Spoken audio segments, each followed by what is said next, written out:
Ndichikutambirai zvekare pano paHatirari 263 pano pachanga ichikubatisai maupdates ezvinhu zviri kuitika munyika yedu yeZimbabwe. Saka kana uchiri munyowani pathis YouTube channel kusubscribe mahara wotena on the notification bell uyezve malikes enyu akatikoshera zvikuru. Ndinokumbira kuti subscribe tipinde 100,000 subscribers before the year end.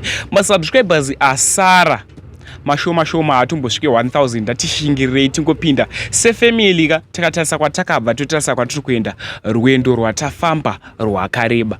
So vadikani ndine nyaya ndinoizva muzora nhasi. I think vazhinji vari kuziva kuti kuSouth Africa ndizviro kwaipisa nenyaya yeDivine Star Bus. Bhazi rinonzi Divine Star Bus iriri rakashudirwa Windi ailoda bhazi iri akapfurwa nepfuti akafira paspoti. Ndakaposta futi video nchiti vazobatwa, ndakaposta video rezvakaitika. So zvisinei muzora nhasi ndauya nezita raWindi wachona iye akashudwa pachiitiko ichi. Akashudwa anonzi iye Gladman, ndozvatangoziviswa kunzi Windi akashudwa anoshedzwa nezita rekuti Gladman. Ndiye wamuri kuona pascreen apa, vamwe waiti hatina kubvira taona chiso chake, toda kuona chiso chake. Ndiye Windi wachona iyeyo. Zvinorwadza, zvinosiririsa.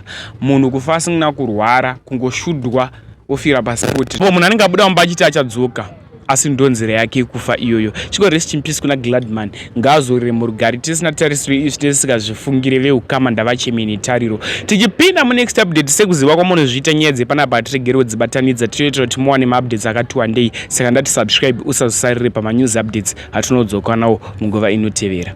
Tisati taenda kure, vadikani mhuri yeZimbabwe ndatizamei kuchengetedza vana nepese patinogona napo, nekuti makesisi azara, makesisi ekubirwa vana vari kukidnapwa vachiitwa zvakasiyana siyana, vachishandiswa, vachiendeswa kumarituals. Ndofunga nezvirofu ndakaposta rimwe video revana vainge vapiwa nemuSouth African achitiza navo kuti aende kuSouth Africa. Vana ava vanosvika zvekuma 13 vechidiki, akazobatirwa paBed Bridge akuda kutoti ayambuke kutoenda, ndopaakabva abatwa akasungwa. Vana ava ainge avaba muZimbabwe, vese avo vakazowana vabereki vavo. Asi murume uyu anonzi Solomon Tapera wandataura nezvake ndewe muWaterfalls. Murume anonzi Solomon Tapera akakidnapa mwana ane 14 years. Amukidnapa mwana ane 14 years akaenda naye kunogara naye kumba kwake.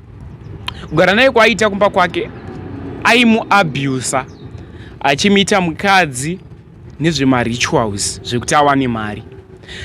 Kutarisa kwatiri kuita isusu semunyika meZimbabwe ndo magumo azvo here, nyika yoguma here, ndo muonero watiri kuzviita semhuri yeZimbabwe. Ende makesisi aya anyanyisa munyika yedu yeZimbabwe. Unonzwa vichinzi kwakadai kwabiwa mwana, kwakadai kwabiwa mwana.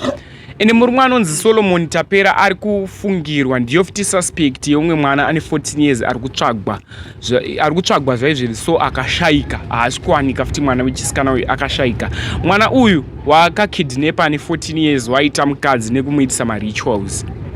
Anga ane month anaye. Vanhu vakazobhadhara zviya zvinonzi private investigation, zvekubhadhara mapurisa kuti tiitiro investigation zviri private.